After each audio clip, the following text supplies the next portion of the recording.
नमस्कार मित्रांनो. मराठा समाजाला राज्य सरकारने आतापर्यंत 2 वेळा आरक्षण दिले आहे. पहिल्यांदा 25 जून 2014 रोजी आणि दुसऱ्यांदा 30 नोव्हेंबर 2018 रोजी. मात्र दोन्ही वेळेला ते न्यायालयात टिकू शकले नाही.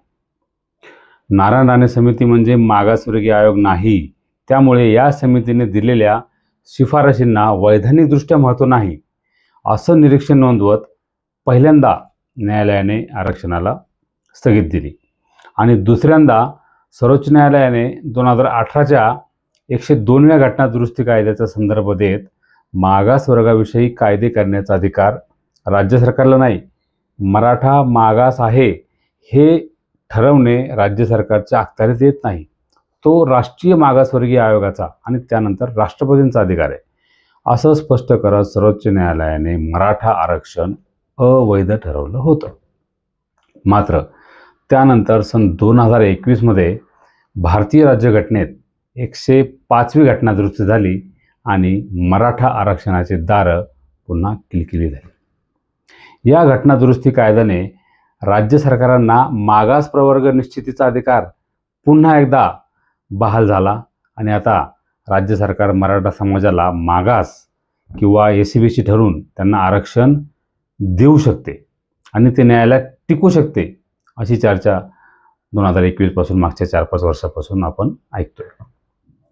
आता मराठा आरक्षणाचा विषय पुन्हा एकदा ऐरणीवर आलेला आहे आणि मराठा आरक्षण आणि 105वी घटनादुरुस्ती यांचा नेमका संबंध काय आहे, त्या आधारे मराठा समाजाला स्वतंत्र प्रवर्गातून आरक्षण देता येऊ शकतं का, दिलं तर ते न्यायालयात टिकू शकतं का, या सर्व मुद्द्यांची संविधानात्मक आणि कायदेशीर संदर्भाने आपण आजच्या व्हिडिओत चर्चा करूया. चर्चेच्या सुरुवातीला थोडीशी पार्श्वभूमी समजून घेणं आवश्यक आहे.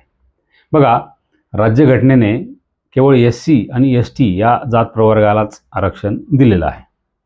त्यांच्या व्यतिरिक्त इतर जात किंवा समूहांना आवश्यकतेनुसार त्यांच्या सामाजिक आर्थिक स्थितीचं अवलोकन करून आरक्षण देण्याचा निर्णय केंद्र सरकारने किंवा त्या राज्य सरकारांनी घ्यावा, असं घटनेत नमूद आहे. त्यानुसार महाराष्ट्रात 1961च्या BD देशमुख समितीच्या शिफारशीनुसार 80 जातींना OBC प्रवर्गात समाविष्ट करण्यात आलं आणि त्यांच्यासह भटक्या जाती आणि विमुक्त जमाती यांना देखील आरक्षण द्यायला 13 ऑक्टोबर 1967 पासून सुरुवात झाली. त्यावेळी SC 13%, ST 7% आणि OBC 10% आणि VJNT यांना 4%, असं एकूण 34% आरक्षण त्यावेळेस होतं. पुढे 1980च्या दशकामध्ये मंडल कमिशनने OBCकरिता देशभरात 27% आरक्षण लागू करण्याची शिफारस केली आणि VP सिंग पंतप्रधान असताना 1990मध्ये या मंडल कमिशनच्या शिफारशीनुसार OBCंना शिक्षण आणि नोकऱ्यांमध्ये 27% आरक्षण लागू करण्यात आलं. मात्र याच कारणास्तव VP सिंग यांचं सरकार कोसळलं आणि पुढे 1991मध्ये PV नरसिंह राव पंतप्रधान झाल्यानंतर त्यांनी OBCंना 27% आरक्षण देताना नॉन क्रिमिलियरची अट घातली आणि उच्च जातीतील आर्थिकदृष्ट्या मागास जातींना देखील 10% आरक्षण दिलं. सरकारच्या या निर्णयाला इंदिरा साहनी खटल्यामध्ये आव्हान देण्यात आलं आणि 16 नोव्हेंबर 1992 रोजी सर्वोच्च न्यायालयाच्या 9 न्यायाधीशांच्या खंडपीठाने यावर ऐतिहासिक निकाल देताना नॉन क्रिमिलियरच्या आधारे जे काही 27% आरक्षण केंद्र सरकारने OBCकरिता दिलेलं होतं ते वैध ठरवलं.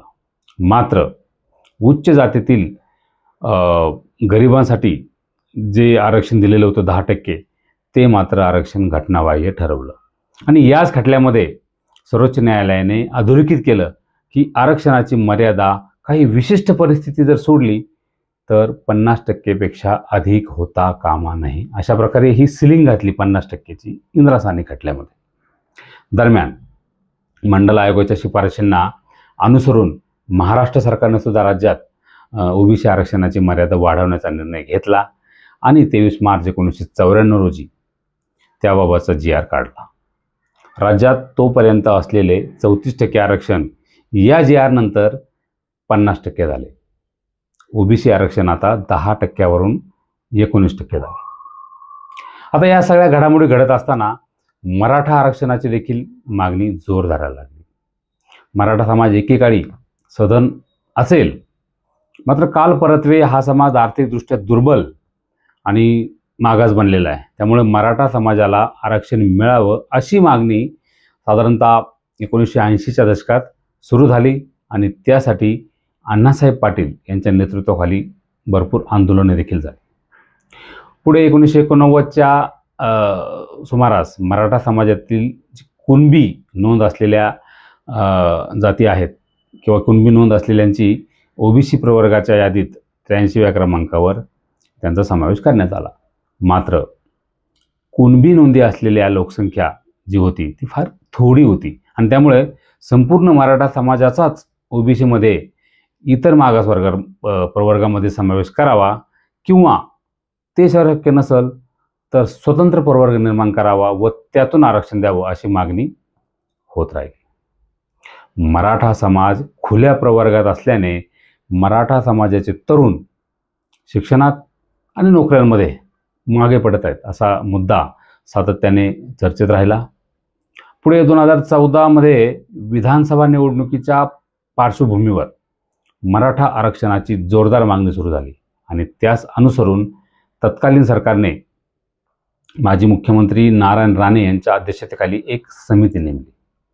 27 फेब्रुवारी 2014 रोजी या समितीचा अहवाल सादर झाला आणि मराठा समाज हा आर्थिकदृष्ट्या मागास बनलेला असल्याने या समाजाला स्वतंत्र कोटा देऊन आरक्षण देण्याची शिफारस नारायण राणे समितीने केली आणि त्यानुसार मग 25 जून 2014 रोजी तत्कालीन मुख्यमंत्री पृथ्वीराज चव्हाण यांच्या सरकारने मराठा समाजासाठी नोकरी आणि शिक्षणामध्ये 16% आरक्षण देण्याचा निर्णय घेतला आणि त्याचबरोबर मुस्लिमांना सुद्धा 5% आरक्षण देण्यात आलं. मात्र या निर्णयामुळे आता महाराष्ट्रात पूर्वीचं जे 52% आरक्षण होतं त्यात आणखी भर पडली आणि एकूण आरक्षण गेलं 73%वर. सर्वोच्च न्यायालयाने इंदिरा साहनी खटल्यात दिलेल्या निवाड्याला यामुळे बाधा पोहोचते.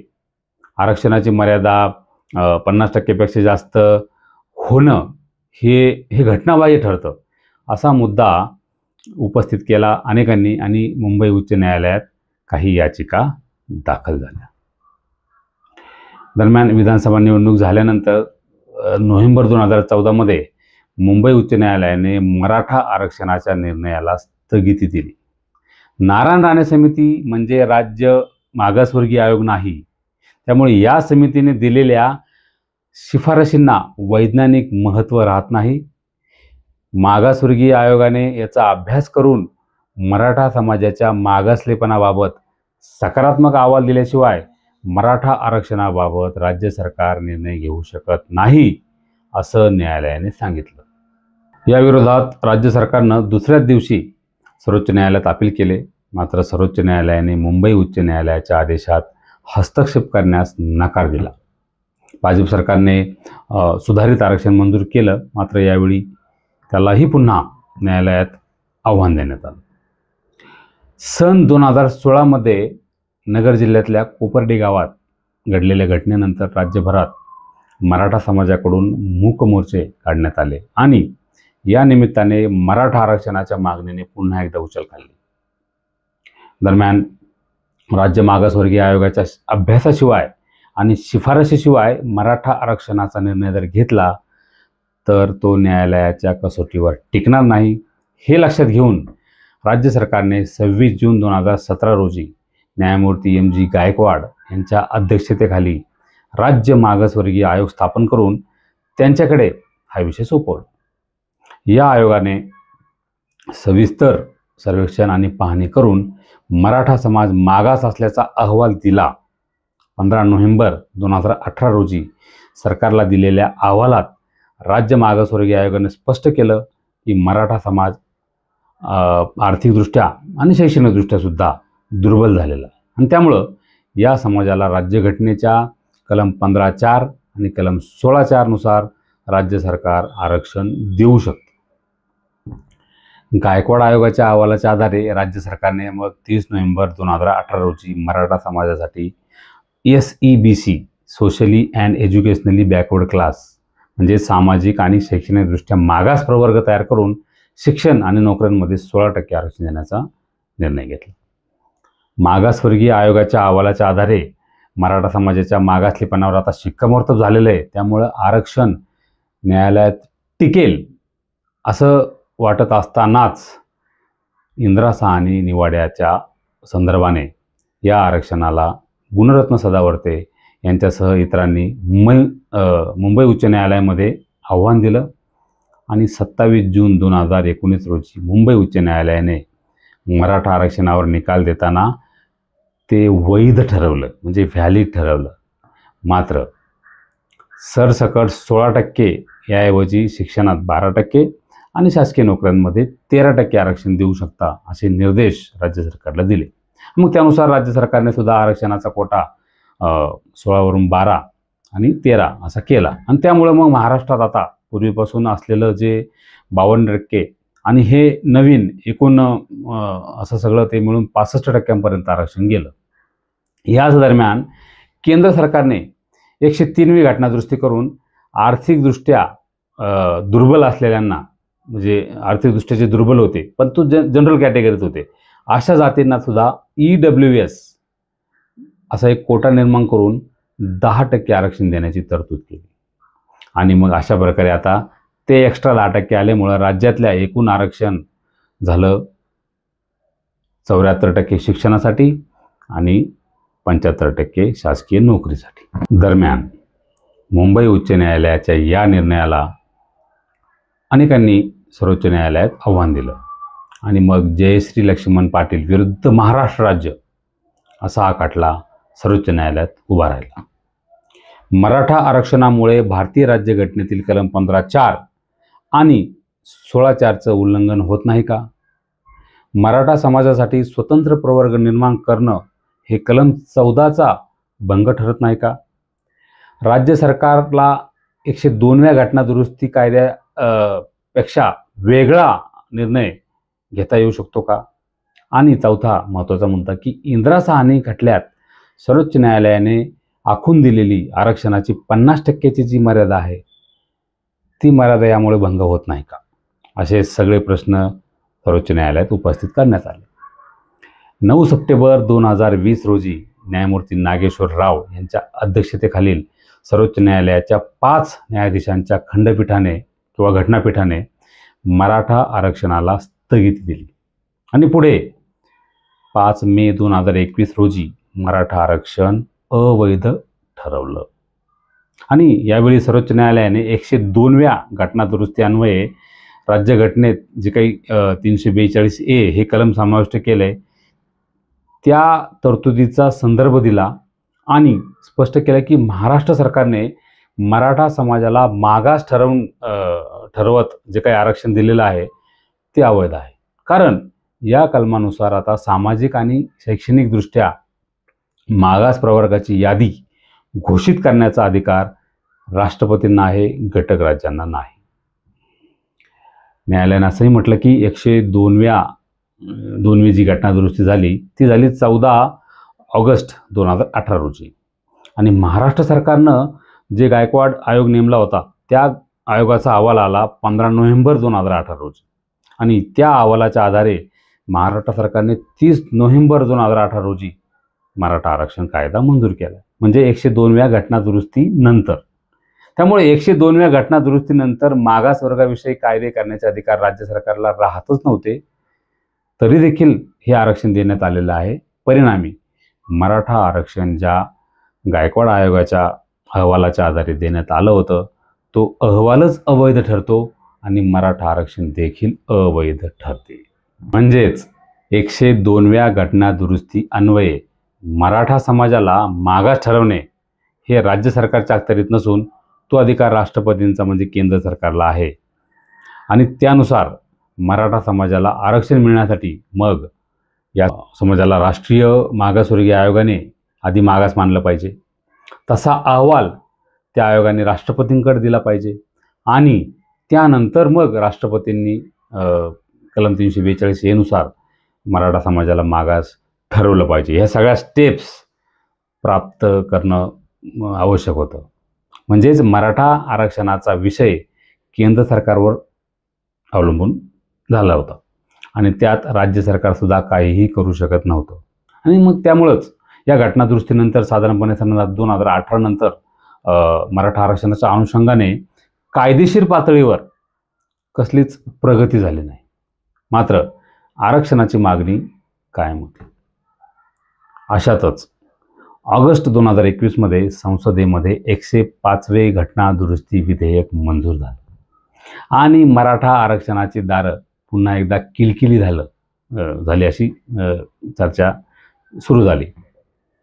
15 ऑगस्ट 2021 पासून अंमलात आलेल्या या कायद्याने भारतीय राज्यघटनेतलं 338B, 342A आणि 366 या कलमांमध्ये दुरुस्ती करण्यात आलेली आहे आणि त्याद्वारे राज्यांना मागासवर्ग निश्चितीचा अधिकार पुन्हा एकदा बहाल करण्यात आलेला आहे. राष्ट्रपती केंद्रीय सूची संदर्भात निर्णय घेऊ शकतील, मात्र राज्य स्तरावर एखाद्या जातीला किंवा जातसमूहाला मागास ठरवत ओबीसी किंवा एससीबीसी प्रवर्गात समाविष्ट करण्याचा अधिकार राज्य आणि केंद्रशासित प्रदेशातल्या सरकारांना पुन्हा देण्यात आलेला.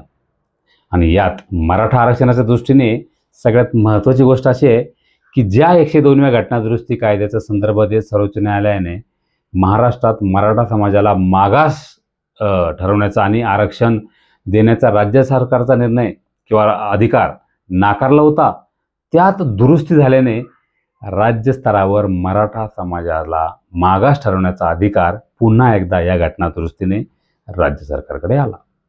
आणि मग त्यानुसार मराठा समाजाला राज्याच्या सामाजिक आणि शैक्षणिकदृष्ट्या मागास प्रवर्गात म्हणजे एससीबीसीमध्ये समाविष्ट करण्याचा मार्गही सुकर झाला.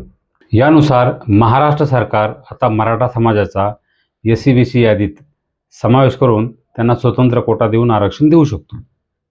घटनादुरुस्तीमुळे राज्य सरकारच्या एससीबीसी लिस्टवर सर्वोच्च न्यायालय देखील हरकत घेऊ शकत नाही. मग आता मराठा समाजाला आरक्षण मिळण्यात अडचण काय, असा प्रश्न पडणं स्वाभाविक आहे.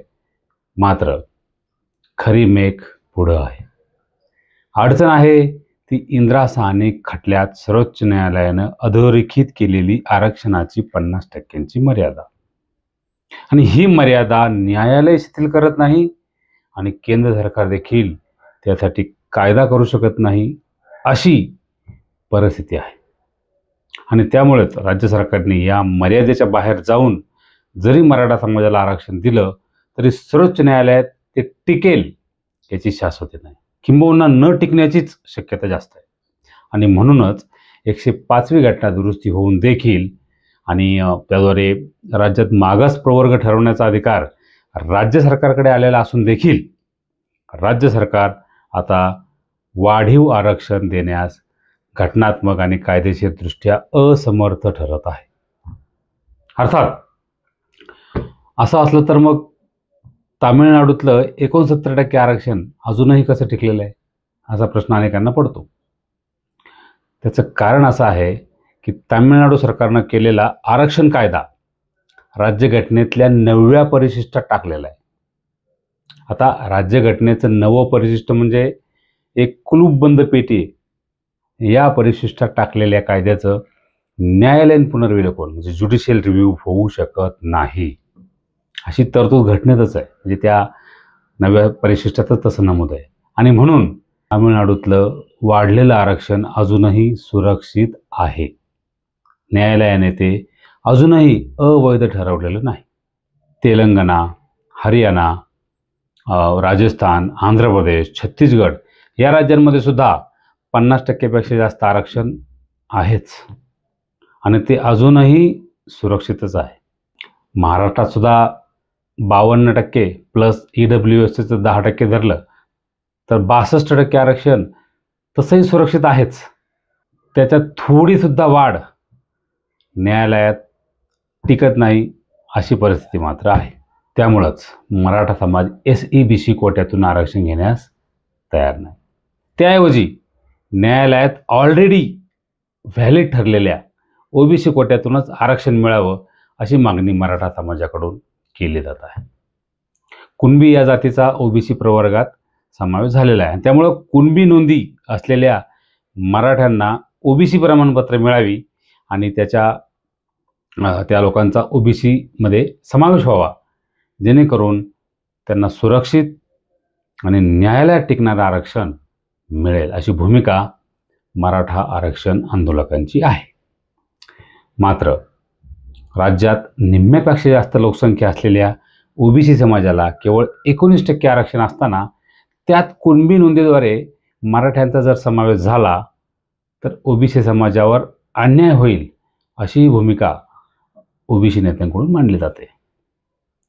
103वी घटना दुरुस्ती जी केलेली आहे त्याच्या अन्वये आर्थिकदृष्ट्या दुर्बल असलेल्या जनरल कॅटेगरीतल्या जातींना EWS मधून केवळ राज्यातच नाही तर केंद्र सरकारच्या सुद्धा नोकऱ्यांमध्ये स्वतंत्रपणे 10% आरक्षण दिलेलं आहे. आणि विशेष म्हणजे हे 10% जो नवीन कोटा तयार केला EWSचा तो न्यायालयाने सुद्धा व्हॅलिड ठरवलेला आहे. त्यामुळं 350पेक्षा साधारणपणे जास्त जाती असलेल्या या 19% जाण्याऐवजी मराठा समाजाला मर्यादित जातसंख्या असलेल्या EWS मधून आरक्षण घेणं अधिक फायद्याचं ठरू शकतं अशी भूमिका काही तज्ज्ञांकडून मांडली जाते. मराठा आरक्षण आंदोलनाचा जोर वाढल्यानंतर सुनील शुक्रे यांच्या अध्यक्षतेखालील महाराष्ट्र राज्य मागासवर्गीय आयोगाच्या शिफारशीनुसार महाराष्ट्र सरकारने फेब्रुवारी 2024 SCBC ॲक्ट संमत केला आहे आणि त्याद्वारे मराठा समाजाला शिक्षण आणि सरकारी नोकऱ्यांमध्ये 10% आरक्षण दिले खरं, मात्र त्यालाही पुन्हा मुंबई उच्च न्यायालयात आव्हान देण्यात आलं आहे आणि आता त्यावरच्या सुनावण्या मुंबई उच्च न्यायालयात सुरू आहेत आणि सर्वोच्च न्यायालयातसुद्धा या सगळ्यांबाबतच्या सुनावण्या अजूनही सुरूच आहेत.